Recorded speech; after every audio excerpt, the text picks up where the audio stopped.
Alors ici, on va essayer de trouver la méthode pour pouvoir aller repérer le centre de notre cercle.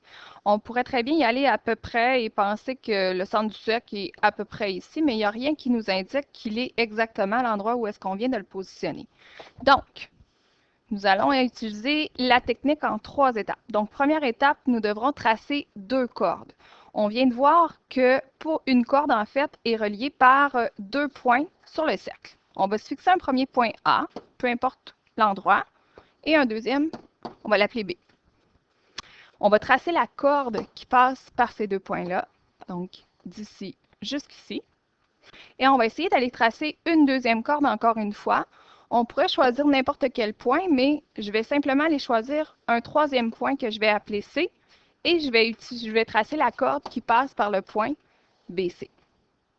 J'aurais très bien pu aller tracer la corde AC aussi. Peu importe la corde que vous allez tracer, ça va fonctionner.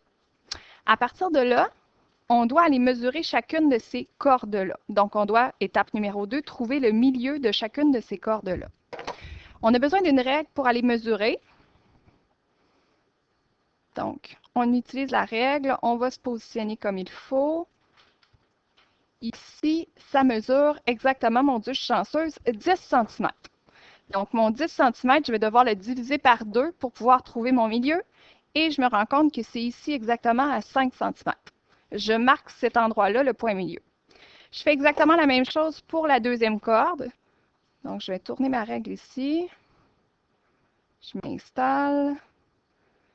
Et voilà, je m'en viens mesurer ma deuxième corde.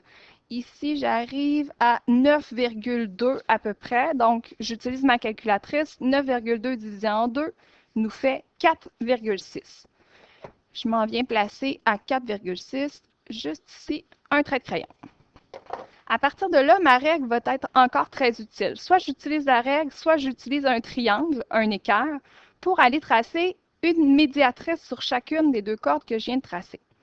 Le coin de la règle peut très bien être utilisé parce qu'il y a vraiment un angle de 90 degrés.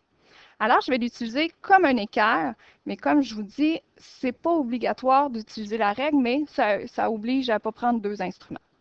Je vais prendre ma règle et je vais aller travailler première chose sur la corde AB. Je déplace ma règle pour que le bout du haut, comme vous pouvez voir, il se déplace sur ma corde et tout ça bien aligné. Je peux me déplacer, mais je vais aller m'installer pile. Il faut que ça touche à la fois à la corde AB et au point milieu que j'ai trouvé tout à l'heure. Une fois que c'est bien installé, encore une fois, je prends mon crayon et je m'en viens tracer une corde, pas une corde, pardon, une médiatrice qui va passer par là. Je m'installe comme il faut. Si j'ai bien fait mes choses, normalement, je devrais avoir un angle ici de 90 degrés, si tout va bien. Je m'en viens installer ma règle encore une fois, cette fois-ci sur la deuxième. Donc, je vais tourner ma règle en belle ligne droite et je viens m'installer pour que quand je glisse ma règle, elle doit être bien alignée. Là, on voit qu'elle n'est pas très bien alignée ici. Il va falloir que je puisse la déplacer, si j'y arrive. Voilà, ça fonctionne. Donc, je la glisse jusqu'à temps que je croise mon point milieu que j'avais trouvé sur la corde BC. Je suis maintenant prête à aller tracer encore une fois. Je me prends un crayon et je m'en viens tracer une ligne qui passe par là. Si j'enlève ma règle, je viens de trouver ici, je vais tracer en bleu, le centre de mon cercle que je peux appeler par la lettre, souvent on utilise la lettre O. C'est sûr et certain que si on a manqué de précision à certains moments, on aura un point qui n'est pas totalement centré, mais l'idéal, si vous avez un équerre, un petit triangle, c'est ce qui va fonctionner le mieux. Voilà.